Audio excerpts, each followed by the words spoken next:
I was. A few more people coming in.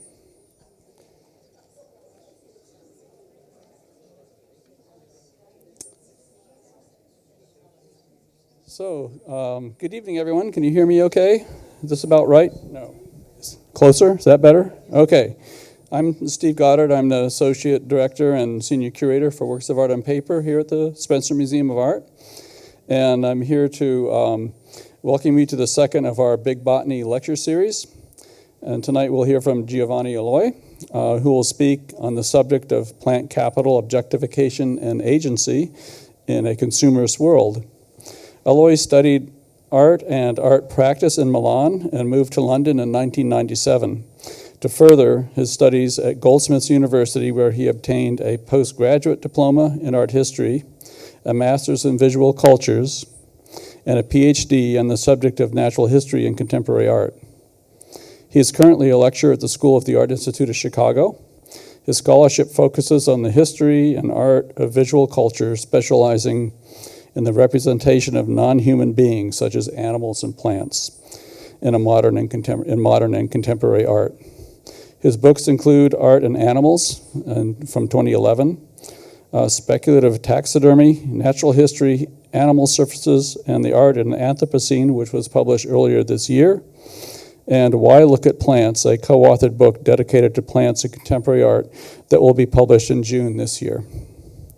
Among his many roles, Aloi is editor-in-chief of Antennae, the Journal of Nature and Visual Culture, which had a special issue dedicated to the plant world in 2011 that was important to my own formative thinking leading up to the exhibition Big Botany Conversations with the Plant World. So I'm very grateful for that. I think that's how I met some of the artists in the exhibition, actually, was through that journal. If you're not familiar with Antennae, I encourage you to visit the website www.antennae.org.uk, and it's plural Antennae. So that's a really wonderful resource that is gratis on the web. I'd also like to remind you that our next and final Big Botany lecture will be given by Timothy Morton on Wednesday, May 2nd in this auditorium. So please join me in welcoming Giovanni Aloi. Thank you. Thank you so much, Stephen, and thank you for coming tonight. I just wanted to thank you and Joy for having me here, and Amy for her support. It's been a really great experience to be here this morning and see the museum as well as the exhibition. I love Big Botany. I was telling Stephen how hard it is to pull off an exhibition of this kind. You know, like art, the interface between art and science, art and nature is always a complex matter. It's never an easy negotiation. And I am really impressed with what I have seen. And I hope that my talk will, in a sense, draw connections to what is in the exhibition and also focus a specific topic that I care about, which has to do with capitalism and what is being called right now in contemporary culture the Capitalocene, most specifically. But I also want to talk to you about plants. I love plants. And who loves plants here? Good. We have an amount of plant lover. Did I leave a book up here? No. Oh, here. Oh, there it is. Here it is. So I wanted to talk about plants because I come from a background of loving plants a lot, and that's where my Why Look at Plants book comes from. It comes from different places. I'll tell you more about it. But as Stephen said, it's a co-authored book. When I decided to take up the offer to write a book for the Michael Marder series on plants in contemporary art, I wanted to write not necessarily just from my point of view. We all have different point of views about plants. We all have our secret relationships with plants. And I felt compelled to draw in colleagues, artists, and thinkers from around the world who have worked with plants and sort of set up a framework So I kind of set up the rules of the game, and I'll tell you what those were, and then asked them to think about plants and tell me about their relationship with plants within this framework. So the book will be out hopefully very soon with Brill. If it's not late spring, it will be the beginning of summer. So keep tuned for that release. It definitely is a labor of love. That's all I can say about it. And one of the important things about co-authoring a book like this is that, of course, I find the whole kind of rise of critical plant studies inspiring, because it poses a challenge to authorship. It poses a challenge to the way in which we think about ourselves, and a challenge about how we think about nature and ourselves within whatever is left of nature. We'll talk about that too. So this co-authoring approach was defined by this need not to cast myself as the authoritative voice in the conversation. And at the same time, as you can see, there's a reference to animal studies. I don't know how many of you are familiar with the field of animal studies, but by now, you've probably come across it one way or another, whether you looked for it or not, or whether it was an accident. In 1980, the very famous essay by John Berger, Why Look at Animals, was published, and it was one of the catalysts that triggered the rise of animal studies in academia. So the title of my book is kind of appropriating that title, asking now why look at plants. I'm going to talk to you about animal studies and critical plant studies, as well as we look at some examples of today's lecture. But another thing that I guess I wanted to stress about the relationship within plants and art before I begin is that for a very long time, plants have been seen as the total underdog of anything worthy of examination in the arts. We're all familiar with the beautiful illustrated books on plants, but they sort of like objectify plants, they skim the surface, they don't engage critically with what it means to live and share something with plants, or just think about plants beyond the realm of objectification itself. So one of the big challenges that this book proposes is always also being channeled in another book that will come out. This will come out probably at the end of the year with Cambridge scholars, and it's the result of a symposium that I organized at the School of the Art Institute of Chicago called Botanical Speculations. And this was a big success for us at the school. Many universities in Chicago participated. We had participations from the Field Museum and also from local groups who work with plants in order to feed communities that are disadvantaged in Chicago. So we tried to map what it might mean to be with plants right now in a dimension that is not abstract. This is one of the most important tenets of both books.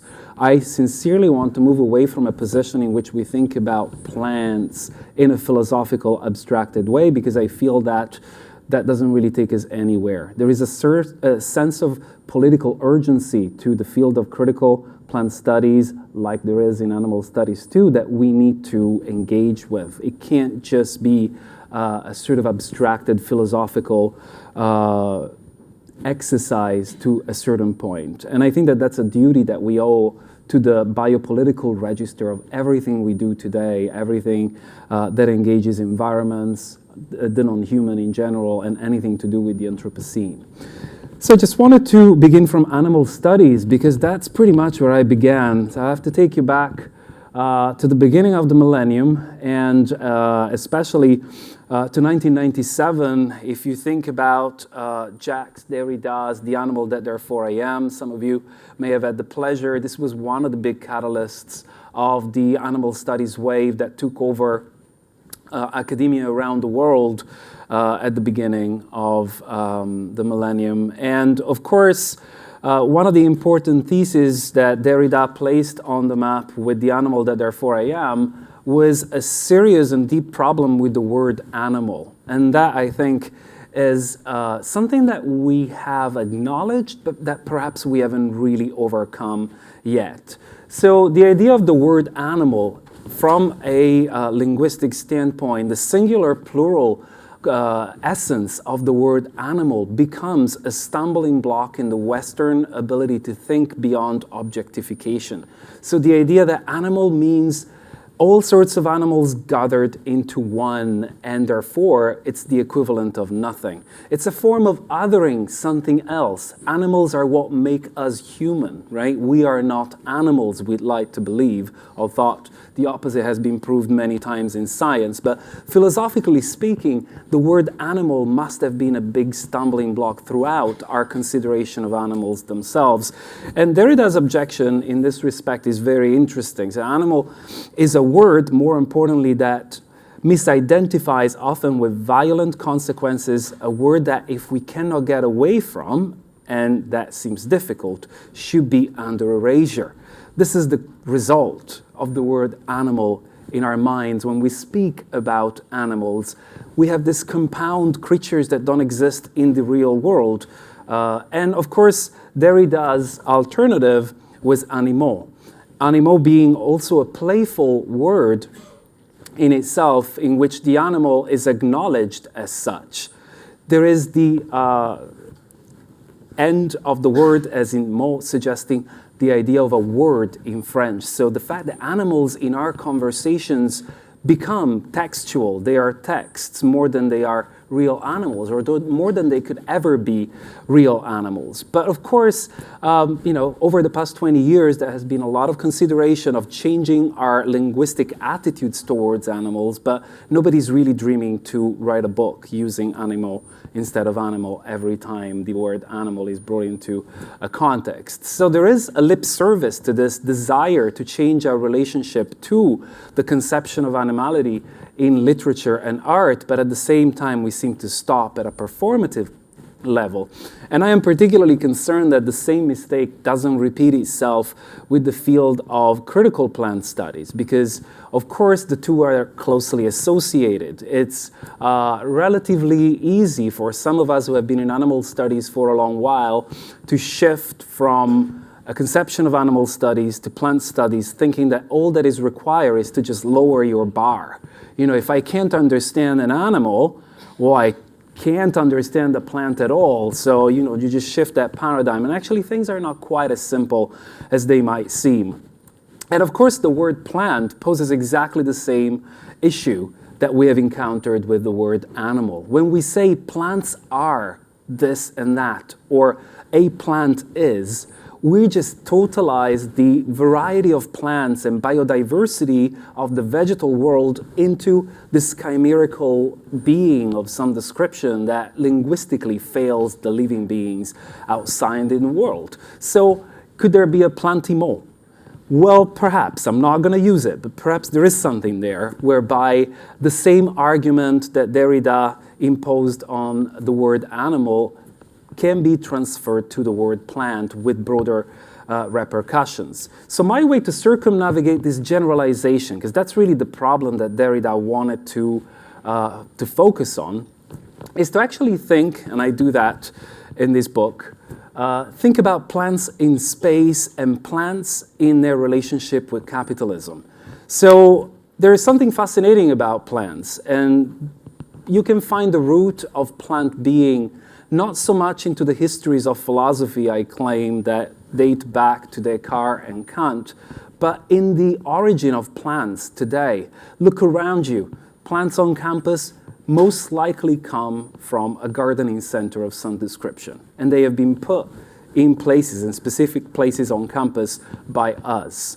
Then you have the emergence of weeds, of course, and weeds are those plants that don't comply with our expectations and the growth standards that we expect. They become the dissident political others, right? But plants are now entirely caught up in the aura of capitalism. They are the result of capitalism. So why pretend that they are this sort of transcendental, abstracted other when we actually create them, dispose of them, and use them as materials all the time? So thinking about space became really fascinating for me, because it came from the realization that the same plant changes dramatically, or let's say that the power relationships between you and the same plant species changes dramatically depending on the setup, the architectural space, and the institutions in which you encounter plants. So your orchid that sits on the bathroom, on the windowsill in the bathroom, is not necessarily the same orchid that you will encounter at the botanic garden, or it's not the same orchid that you will encounter in a church or in a lobby. The power relation that produce that plant and make that plant inhabit that space are specific all the time. And the plants are defined by the power relations in the space so much more than any other being, perhaps because plants do seem to us to be relatively passive.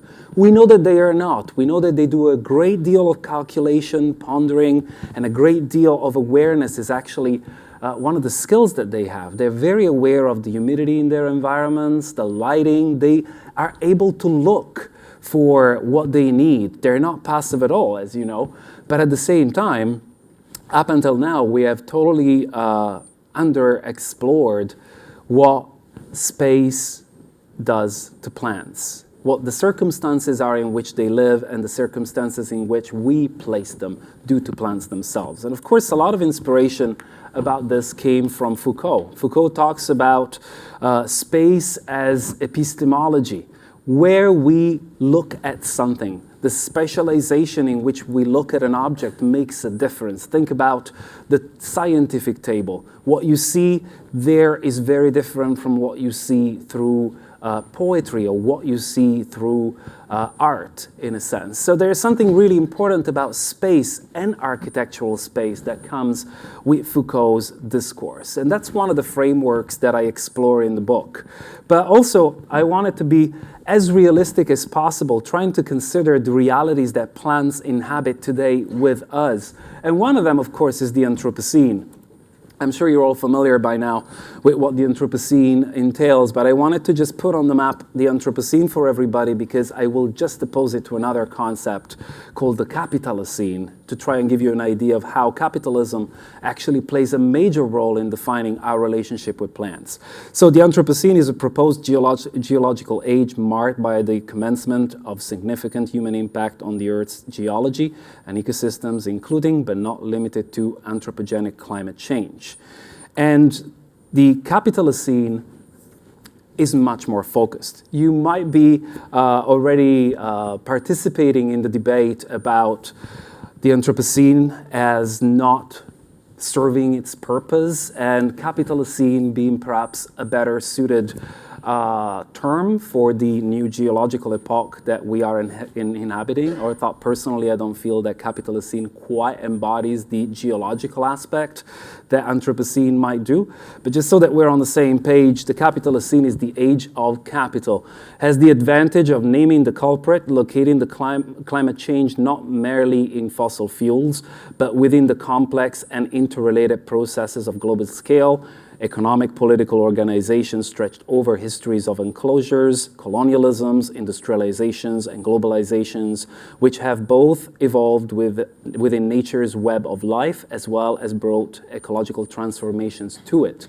So the Capitalocene really calls out certain social groups and classes against others. It's a tool that it's a lot sharper when it comes to the geographical realities of the world. The Anthropocene tends to wrap the world into a kind of homogeneous blanket of we are all responsible for this. And as you know, that's not quite the truth of the story. So in a sense, I am married to both concepts. I think they all have mileage. And I would also suggest from an academic standpoint, not to dwell too long over which word to use, but to actually find a tool that works in order to mobilize people and engage people in discourse. So whichever works, let's go for it now. Time is running out.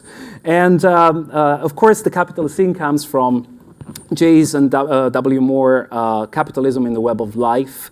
And it is, I guess, one of the closest and more specific tools through which we can think about how we represent plants and how we consume and live with plants throughout the course of history itself. I just wanted to take you through a quick overview of what we have done with and to plants over time, and then show you some examples of contemporary art that address the capitalist route that I am very interested in. So just picked up a kind of arbitrary starting point, because at some point you have to. I tend to reject the cave painting cliche for obvious reasons of, kind of time constrictions. But I always found the representation of plants in bestiaries very fascinating because of the abstract nature of the representations.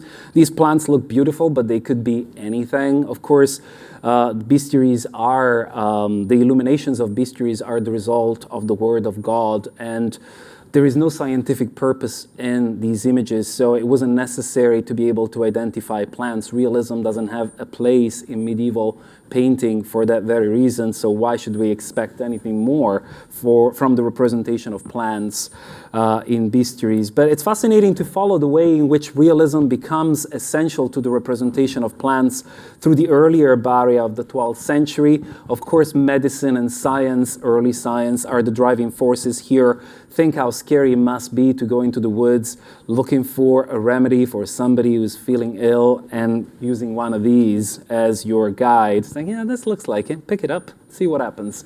Not your efficient guide to cure any disease. But it's fascinating to see how our desire to collect plants and categorize them for different purposes leads to this refinement of tools whereby we want to be in charge and able to control the plant world and use plants. And of course, we have beautiful herbaria in which, specifically starting during the 1400s in Italy, the collection of species and specimens that are dried becomes more of a reliable source of information than illustration itself. This works for certain species, doesn't work for others, depending on how they preserve themselves over time. Of course, they're particularly fragile too as forms of documentation.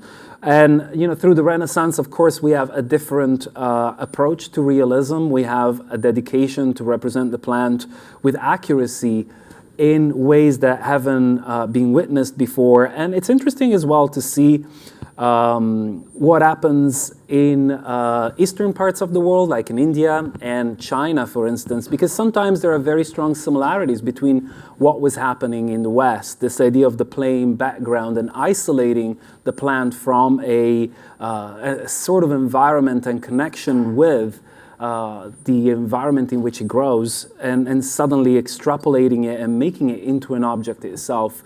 There's a complex web of objectification that characterizes plants and the representation of plants throughout history, but that's the same that happened to animals. Foucault wrote about natural history and how it objectifies animals by extracting them from the world and flattening them onto the page of the manuscripts of natural history. So there's something of the medium and the specific qualities of the medium that makes the living being visible to us in a very specific way. And this way happens to be, of course, an objectifying way in itself. One of the most perhaps undervalued moments in the history of the representation of plants are Monet's water lilies. We tend to think that these are just beautiful paintings. History of art is guilty of not really investigating what these meant to Monet as much, perhaps, as history of art should have. We know about their influence on abstract art thereafter. We know about their influence on abstract expressionism, but what's not usually mentioned is that Monet was a botanist himself. He absolutely loved plants. In order to create the pond in which the water lilies grew, he diverted, some claim illegally, but this is contested, a branch of a nearby river in order to dig the pond and have it for the water lilies.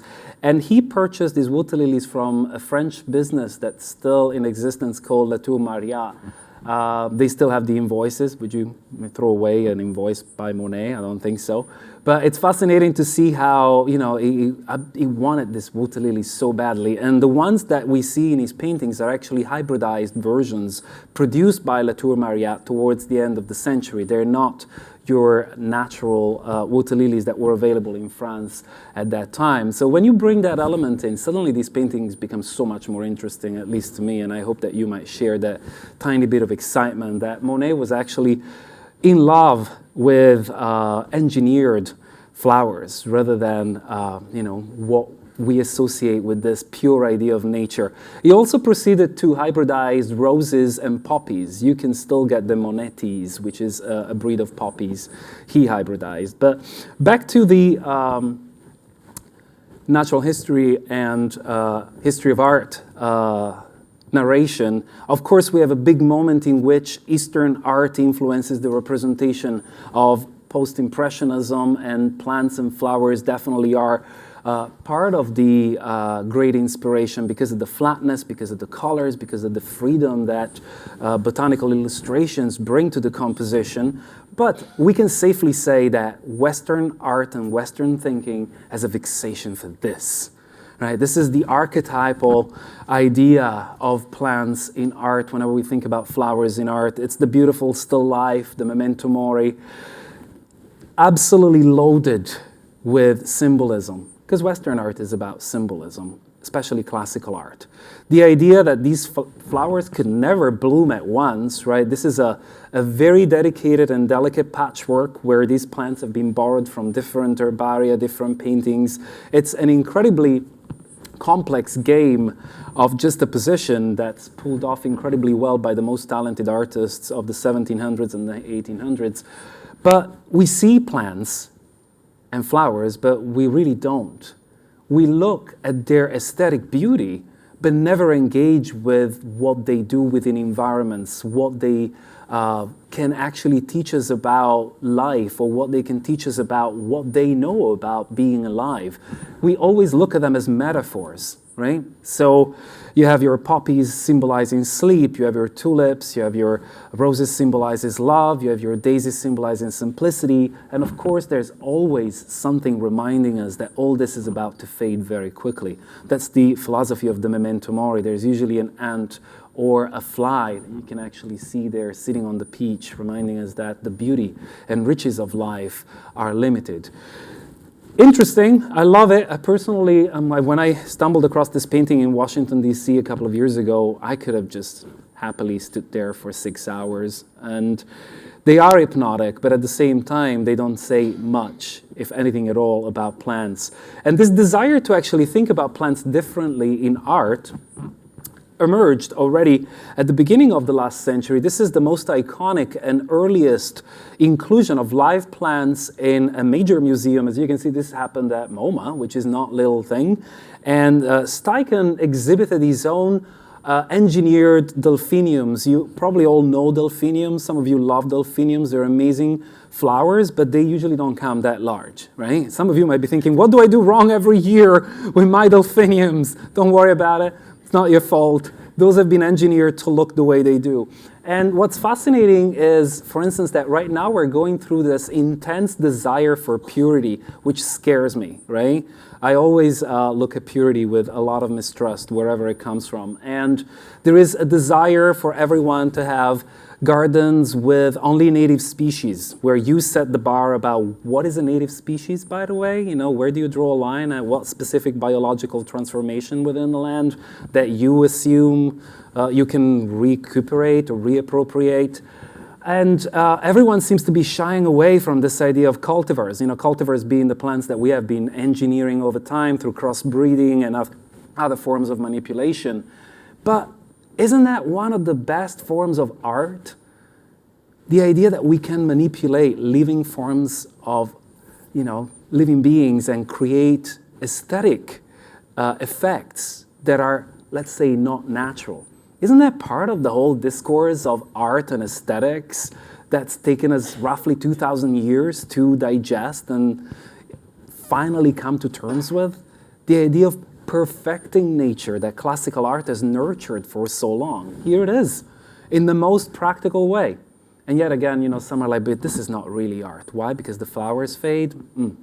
Anyway, I just wanted to place this on the map. And of course, the engineering of flowers is something that some of you might want to explore further in the show through the work of Eduardo Katz. We have a representation from Edunia, the breed of petunia that he engineered with his own DNA, creating this plantimal, right, the hybrid of human and plant. And I just wanted to wrap up this quick overview of what happened in art and plants with another piece from Big Botany. And this is another one that it's signaling our desire to access and relate to plants differently within a broader context that goes beyond symbolism and metaphor. It's part of the Chernobyl Herbarium and by Tondor, and in collaboration with Michael Marder, who's one of the most interesting philosophers who's been working with plants and philosophy in the critical plant studies field.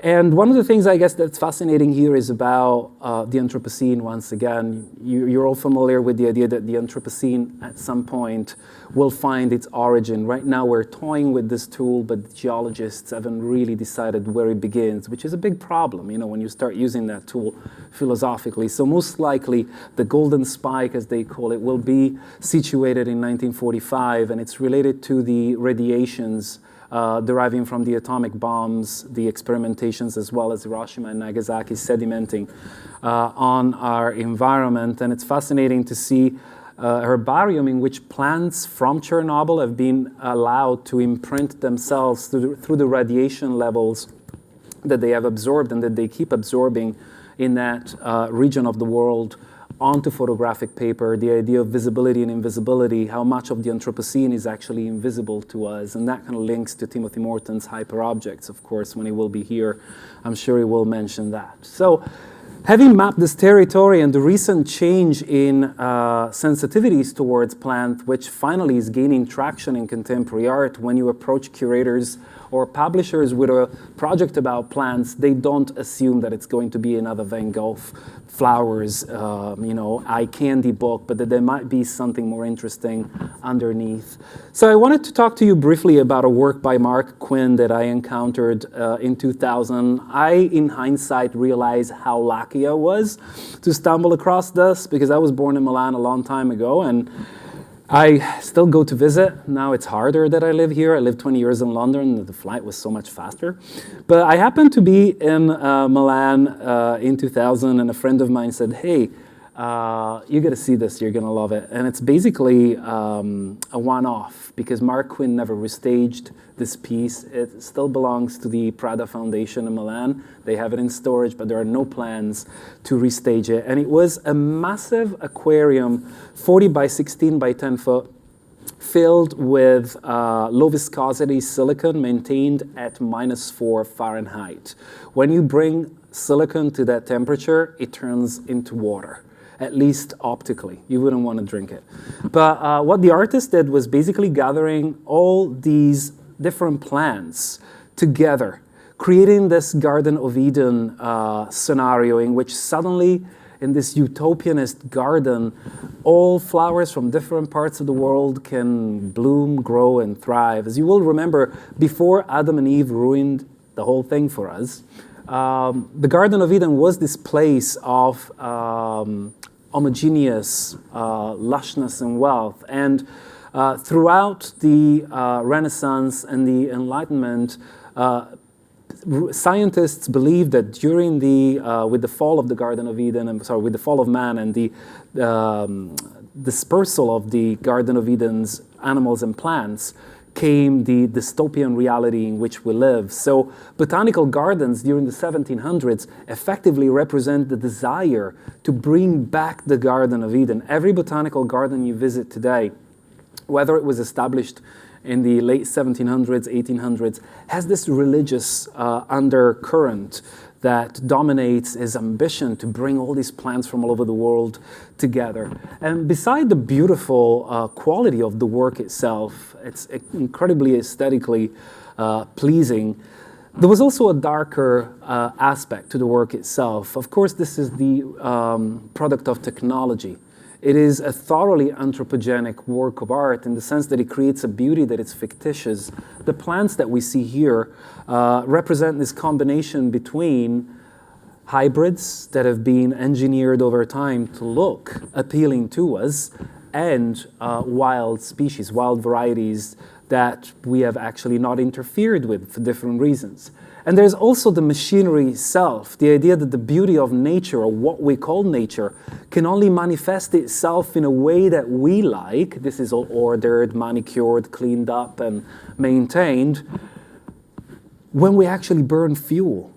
The amount of fuel and energy required for the machinery behind the scenes to keep the temperature of the silicon at the right level and the lighting going was not a little part of the work itself.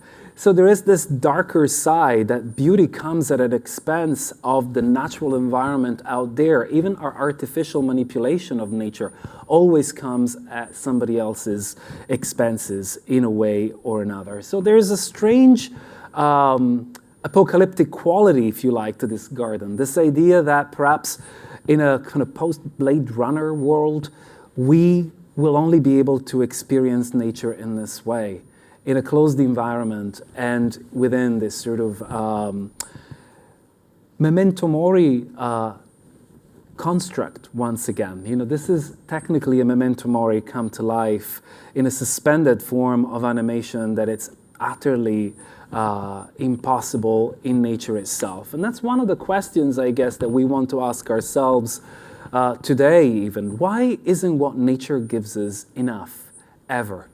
Right? We always want to manipulate. We always want that fruit to be bigger. We want that flower to be 6 times bigger than it is originally. We want it to be brighter. We want it to be so many different colors. What is this desire or sense of dissatisfaction that we seem to have with nature? Is it just a God complex? Or is there something else lurking underneath that it's more interesting? Is it because we're so disconnected with what nature was meant to be for us so long ago that we try to hyper nature to make it more exciting for us? Because what we see when we walk around in the woods is not quite what triggers us anymore. So I find that kind of idea titillating and interesting to think about, titillating in a very dark way. But there's also this idea of capitalism and consumerism. The plants gathered in this tank can be associated to colonialism. Many of these species coming from faraway lands and representing subjugated lands and peoples. There is a history connotation, there is a critical ethical dimension to the work itself, and what does it mean to want the exotic instead of what is local? And you know, think about this politics as well. Another interesting work that brought ideas of the Capitalocene to surface was exhibited in Chicago recently, a couple of years ago, at Sector 2337. And it's a really fascinating work by Shriyan Chowdhury that presents the dichotomy of illusion that characterizes the classical representation of plants as part of an Orientalist dream. So again, notions of escapism.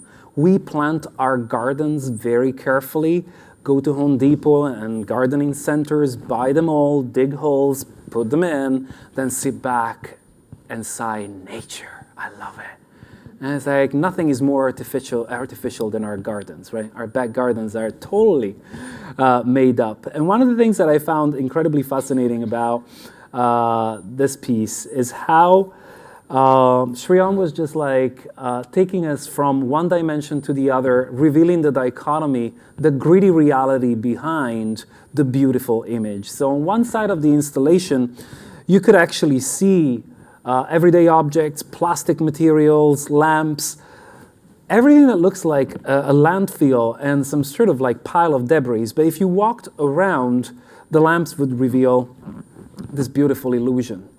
There was a canvas suddenly appearing, something suspended between the stained glass window of a cathedral and an abstracted Orientalist fantasy with all the negative connotation that you can attach to it, of course. But this idea of beauty. What is beauty when it comes with plants? What are we looking for, really? Are we looking for beauty in plants?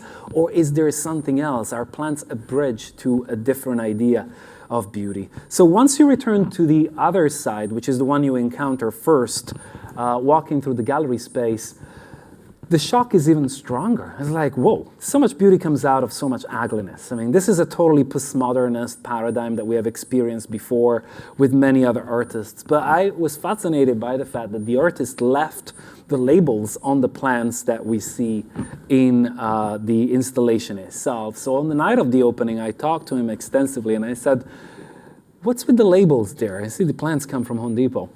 And I said, well, yeah, I'm planning to return them after the installation is done. And I thought that was a fantastic approach to effectively serving a sort of, left-handed blow to the system of capitalism. But another thing that we discussed that was really interesting to me was the idea that he didn't want to hide the plastic pots. Those are the utilitarian plastic pots you get at Home Depot when you buy a plant. Tell me I'm wrong. The first thing you do when you get back home is you discard that and put the plant into a nice pot that dignifies it, because that really gives away the mass-produced identity of these plants. All the plants we buy from box stores are engineered as well as manipulated to death plus cloned, right? They're all sisters of sisters of sisters. It's incredible. I'm not saying that that's necessarily a negative thing in itself, but it's fascinating how we deny the origin of these plants all the time and how we work very hard to do that all the time. I count myself in. Whenever I come back from a gardening center or whatever, first thing you want to do is hide the traces of your purchase, right? Let's pretend these plants came out like naturally. It's embedded in us because we grew with that idea that somehow your garden is a place of natural beauty. But there's something fascinating about acknowledging that source and thinking about the contingency, the facing the ugly side. This is another thought that I think resounds with what Timothy Morton calls dark ecology. This idea that we can't continuously kid ourselves that there's beauty, that it's sort of like independent and self-sustained or self-sufficient, but that most likely where there is beauty or where there is something that we find beautiful and exciting, there is some darkness, and that we have to live with it, we have to acknowledge it in order to change it and address it. So another example that recently caught my eye was Celeste Beaussier-Monginot. Some of you might have seen this at the Venice Biennale in 2015. In my opinion, it was one of the most interesting pieces there. I didn't expect to be greeted by deambulating, moving Scotch pines. It was a big surprise. I can show you another slide to see what approaching the French pavilion looked like that time. So just to give you an idea of the setup, you probably know that Celeste Beaussier-Monginot has worked with animals before, installations involving finches. He's very interested in delegating or fragmenting the notion of authorship and enabling the non-human to have some agency. This is part of another interest of mine within the context of capitalism. If all these plants emerge from capitalism or strangled by capitalism, what agency do they really have? Not in a philosophical, abstracted way, like, oh, what is it like to be a plant? Which is a great question that I'm not interested in posing. But what is it like to be a plant wrestling with these capitalocene, contingencies? That is really the fascinating aspect of the current condition to me.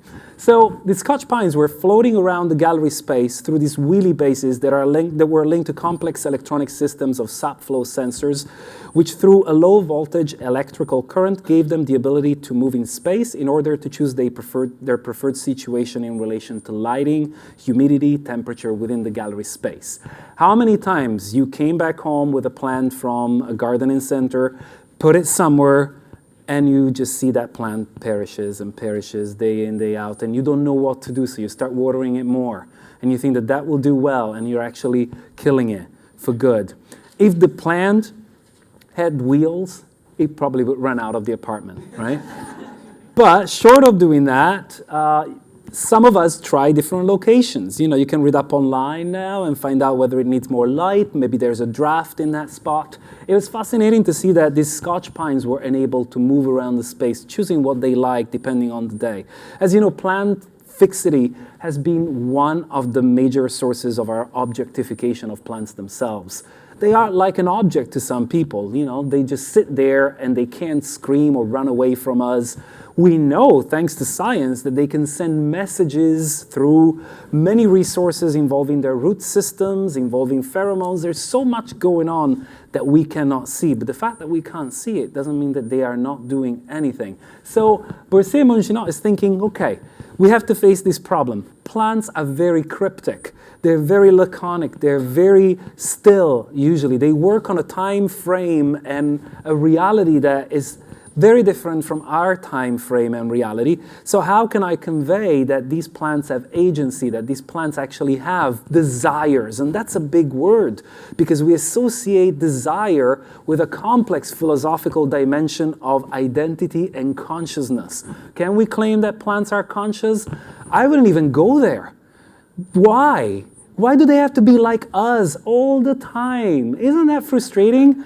Are they like us? That's what we keep on asking. Those are all the wrong questions. We need to move away from that line of reasoning, because the beauty of this planet is that everything is different, that everything has its own ability to do something that something else cannot do.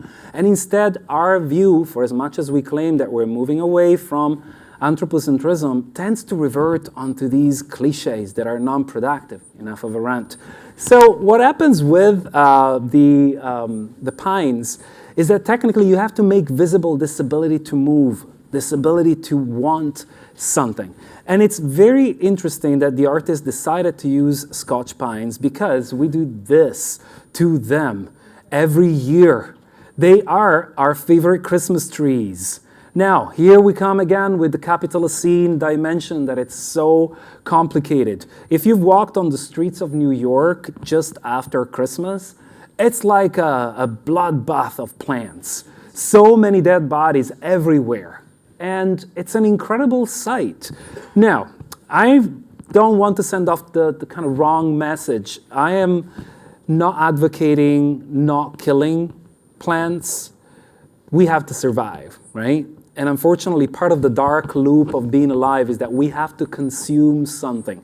And you decide through your own ethical measurements whether it will be an animal, a plant, or both, or neither.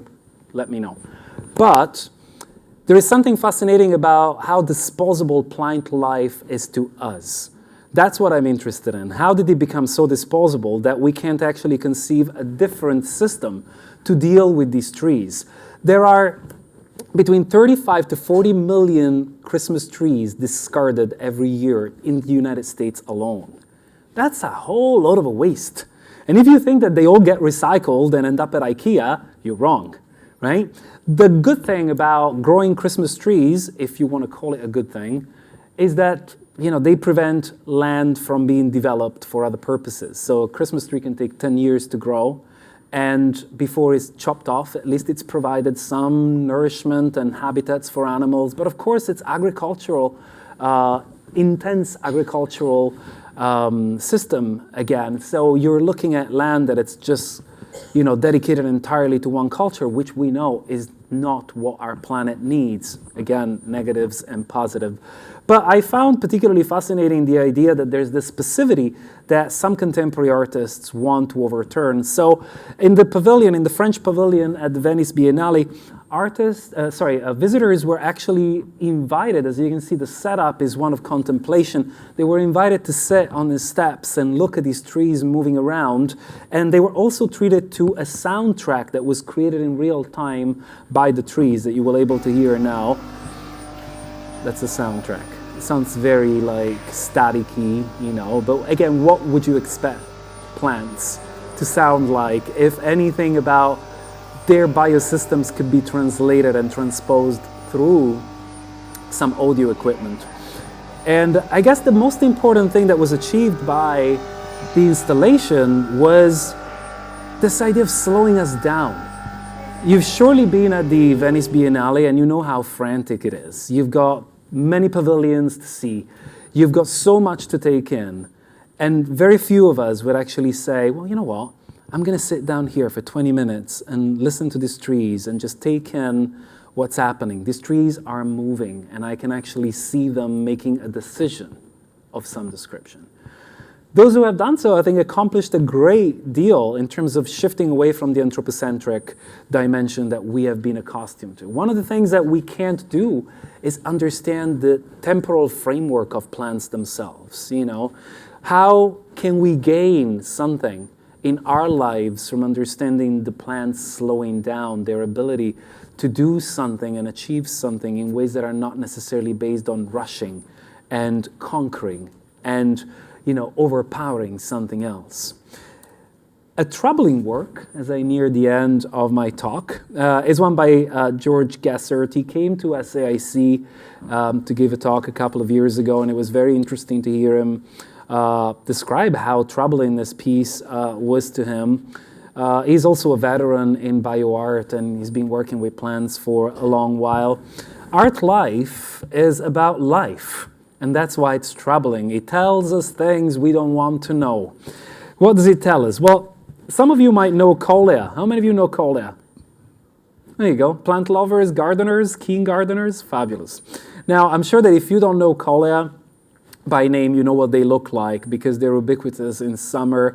They're fast-growing plants. They come in a variety of colors and foliage. They're related to basil, or the other way around, whichever way you want to play the fame game in the plant family. Originally from the Southeast Asia and Africa, they grow fast, they're very resilient, so you can grow them from seed, and in like 4 weeks you have a beautiful plant. And of course they become the target of mass production in gardening and the industry of plant production more in general. Now, first of all, Colea have been selected over time to aesthetically please us. That's, of course, always the game.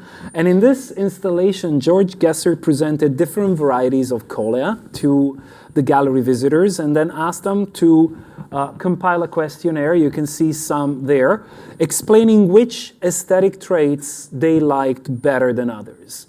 And the data that was collected was meant to be used to produce new hybridizations of Colea.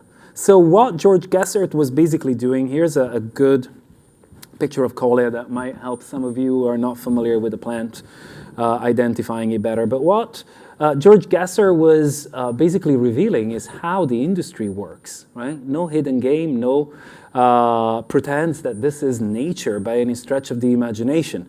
Unfortunately, genetic manipulation as well as crossbreeding species, hybridizing, requires death.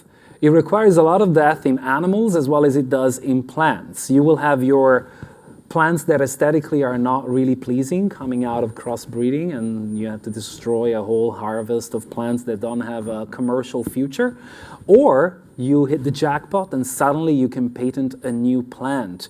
Over the past 3 years, there's been a breed of black petunias that's become all the rage, and they're more expensive than your average petunias. They look extremely sexy, but that has been engineered at the expenses of many individual plants that have been just chucked away because they weren't quite meeting the standard. Well, the crowds began to attack Gessert because there was an essential issue with the installation itself. He displayed a box. There was a big box in the exhibiting space in which he would chuck away the plants that everyone would say, no, that's ugly. That's not the one that should go to the next round of hybridization. And people were shocked to see that that's actually the process, that you chuck away these plants that everyone says, no, that's not quite right, the leaves are too small over here. Nobody wants to see that, right? Now, things get a little bit more gritty if I tell you, and I'm sure many of you know, that that's how the box store chains operate, right? They source their plants very, very cheaply from greenhouses, and they chuck them away all the time because there is no financial gain in trying to care for them within the store itself. If you think that Home Depot makes tons of money on plants, you're wrong. Plants are a device to get you into the store. We're going back to the piece by Chowdhury. Remember the beautiful two-sided installation. One side is really gritty, the other side is actually very alluring. The plants are a sort of a smoke screen to attract you into the shop to sell you a dream. What is that dream? Summer, which I'm sure it's a dream you're having right now this week, right?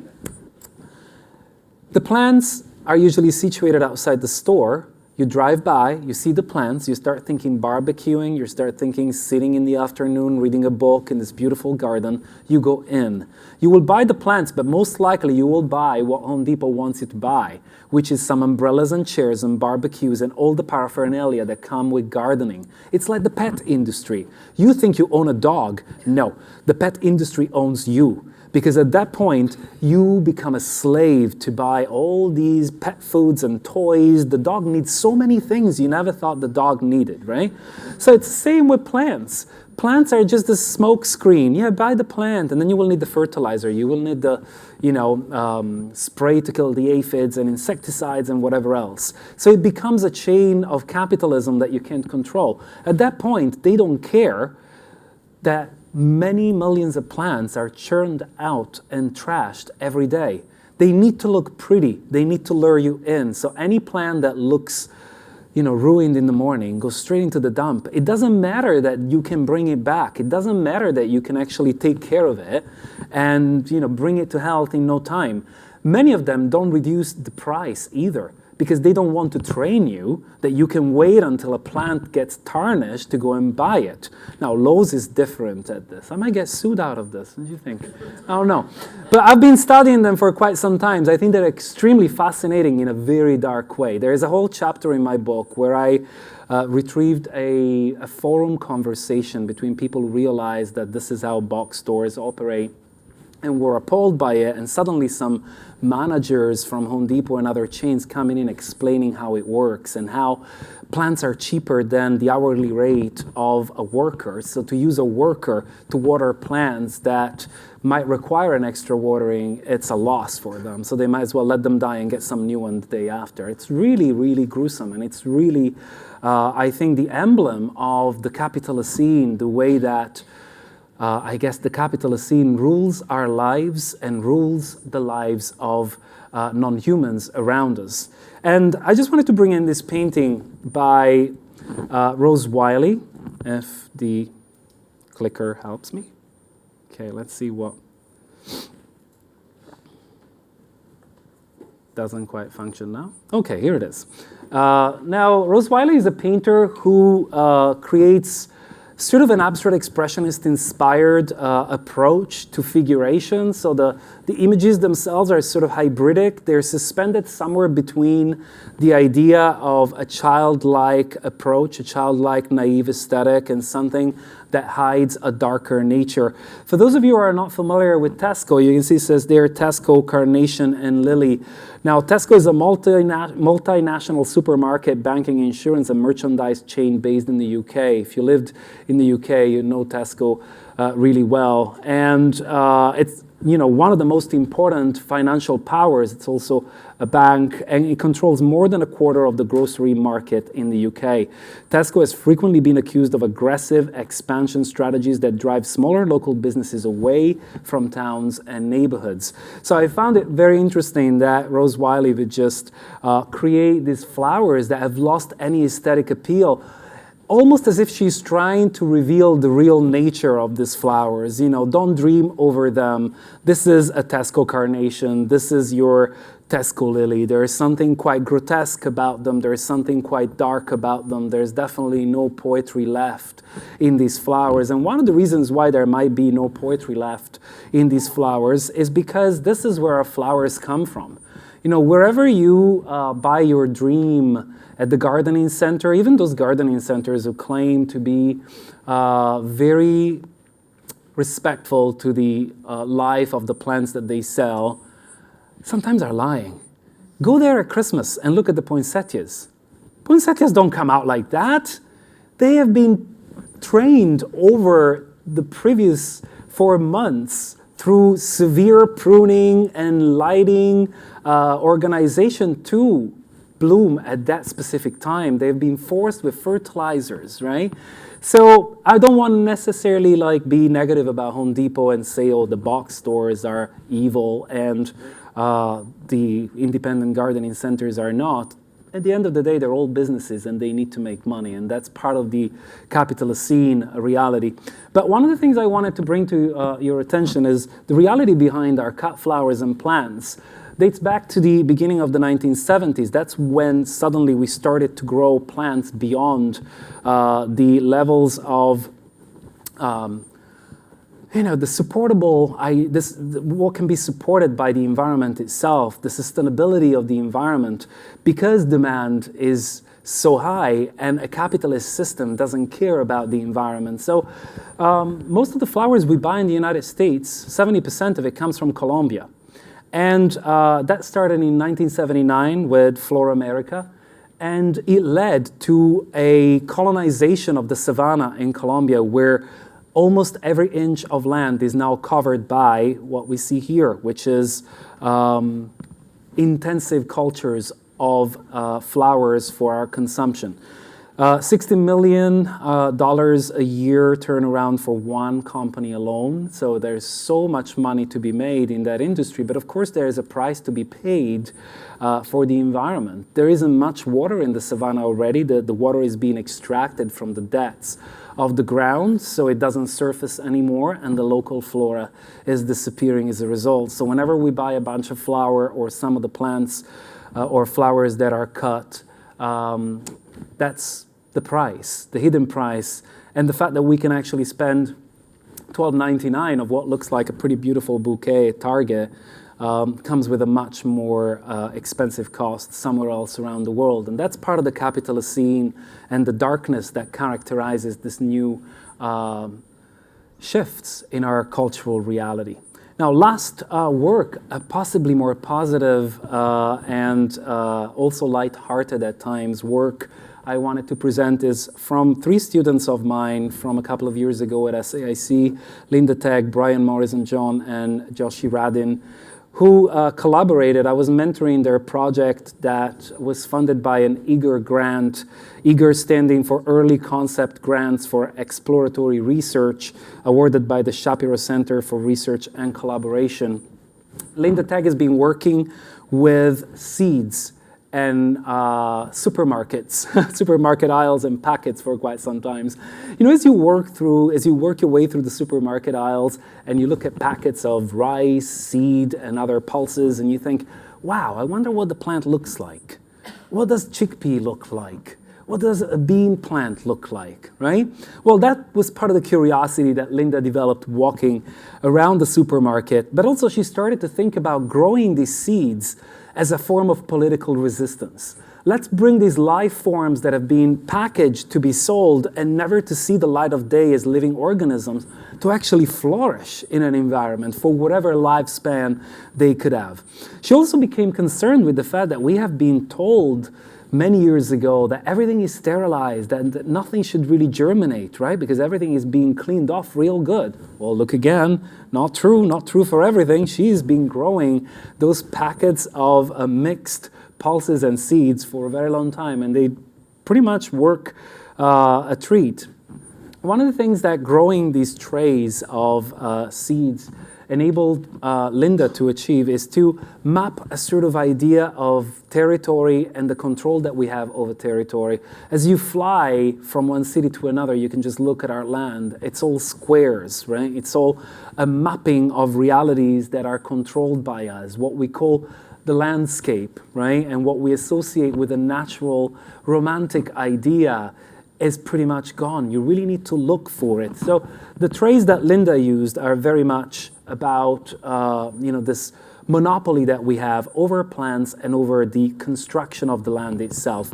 But this was a collaboration with Brian, John as well, who created Mercury. Mercury is the tubes of fluorescent lighting that you see above the plants. And he was interested in the toxicity of the material inside, the mercury inside the fluorescent tubes, and how nonetheless the plants require the nourishment provided by something that is poisonous in order to stay alive. So the two projects came together into this incarnation and many others. But then the artists, as we worked together on this grant, wanted to think about a different dimension. They thought, why can't we do something for plants.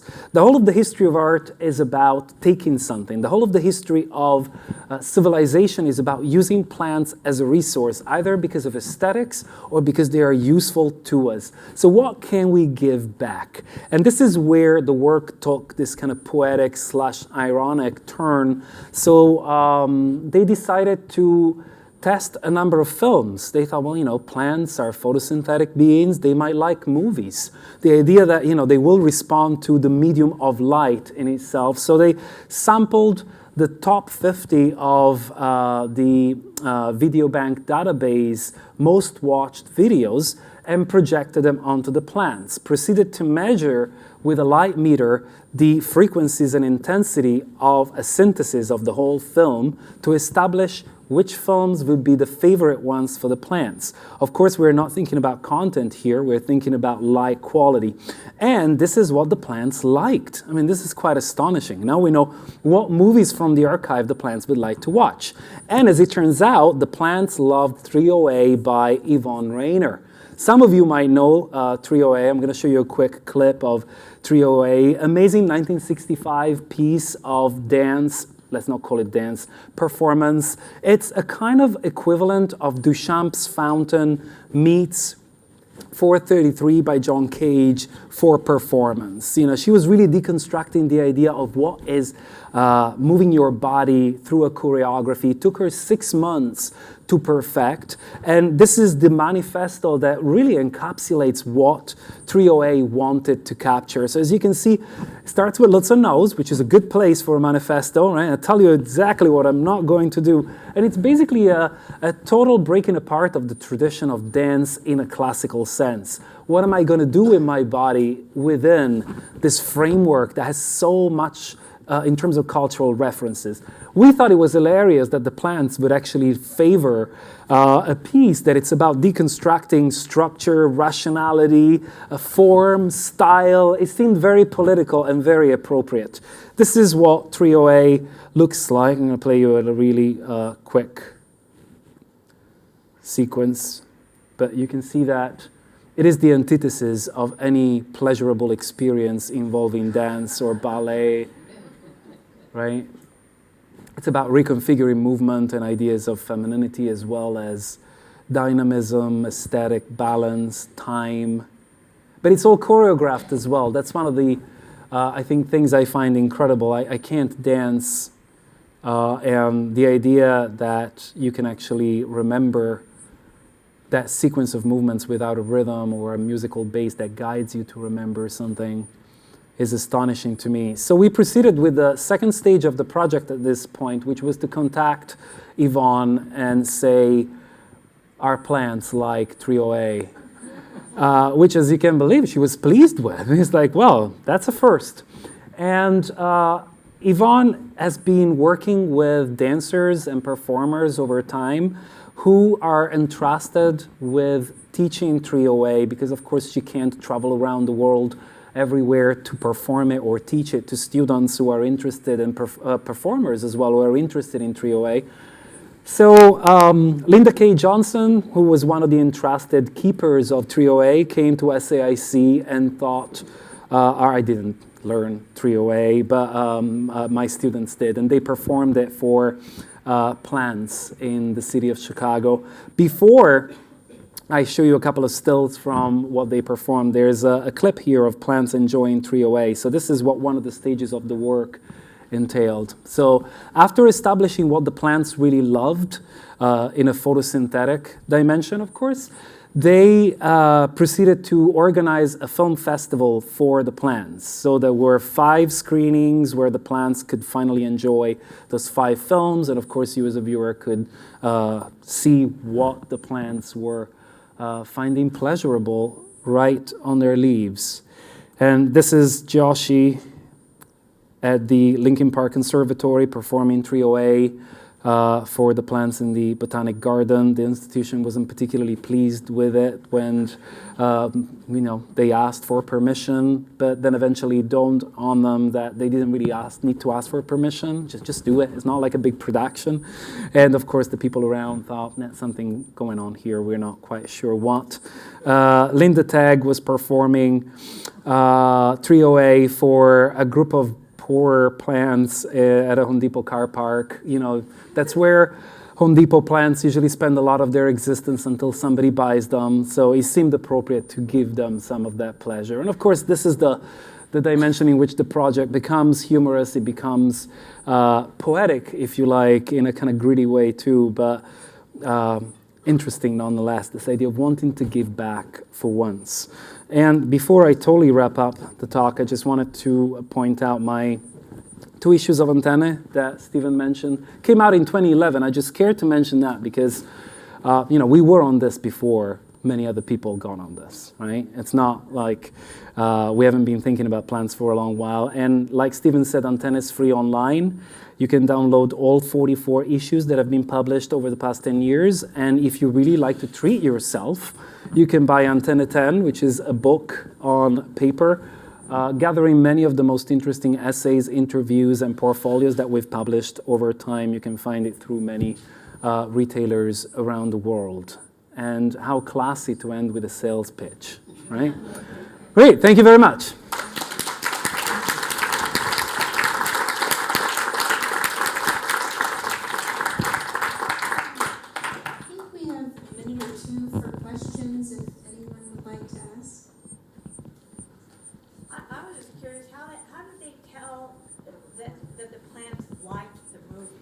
They submitted the movies to a light meter and recorded the frequency of lights through the light meter. Now, if you grow vegetables or grass for recreational use, you will use light meters to assess the production of lighting and the consumption of lighting to make sure that you're providing enough nourishment for your plants. So what they did was playing the movie on a wall and taking the reading with the meter throughout, then synthesizing the whole information gathered throughout the length of the movie to establish a value that fell within the range required for the plants to thrive.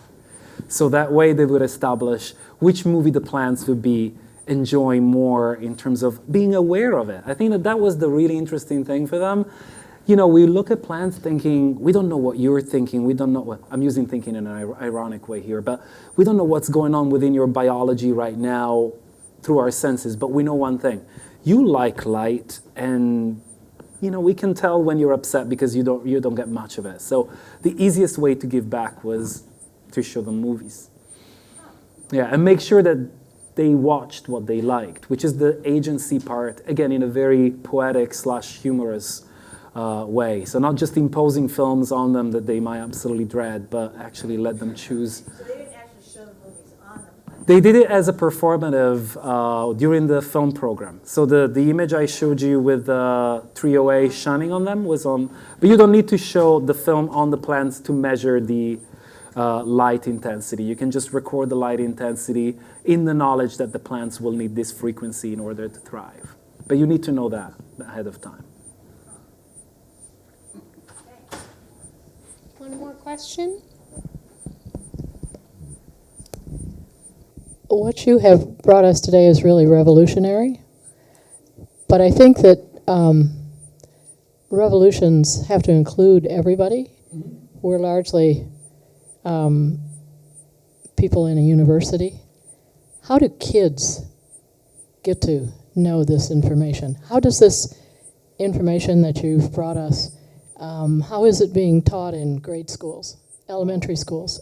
The great question, and it's spurring me maybe to continue with side projects that I've been thinking about for a while now.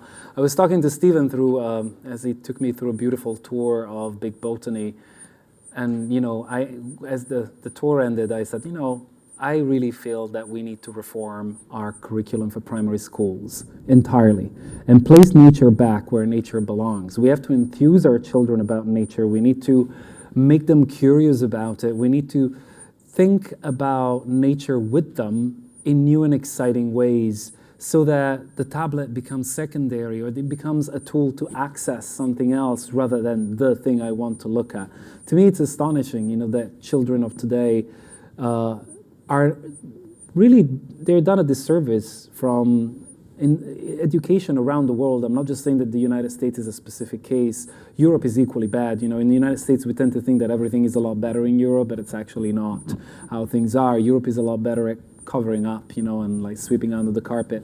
I think the United States is very candid about, what's not working over here. But I think we really need works of art that can be accessed, and I think some of these are, if presented in a certain way. Children at the Venice Biennale really enjoyed the Bercier-Monginot pines moving around, and they can totally follow the trajectory. It's like, yeah, plants usually don't move. He's enabling plants to move around and follow their needs, and suddenly they're like, whoa. They don't need to think about Duchamp and the ready-made and how agency is changing, the static object into a living organism. All that is for us. But we could definitely translate these works, and by that I don't mean reduce them, but translate them for younger audiences, and they become exciting. They become really informative as well as inspirational, I think.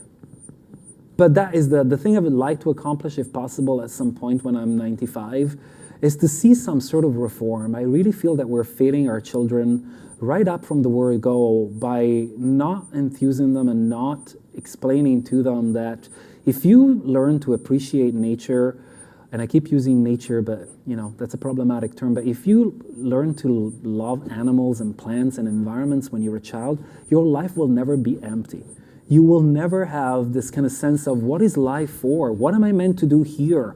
Look around you first. That is so helpful in whatever else they'll decide to do with that opportunity. But I think we're taking away that opportunity from them to even look, which is a crime in itself.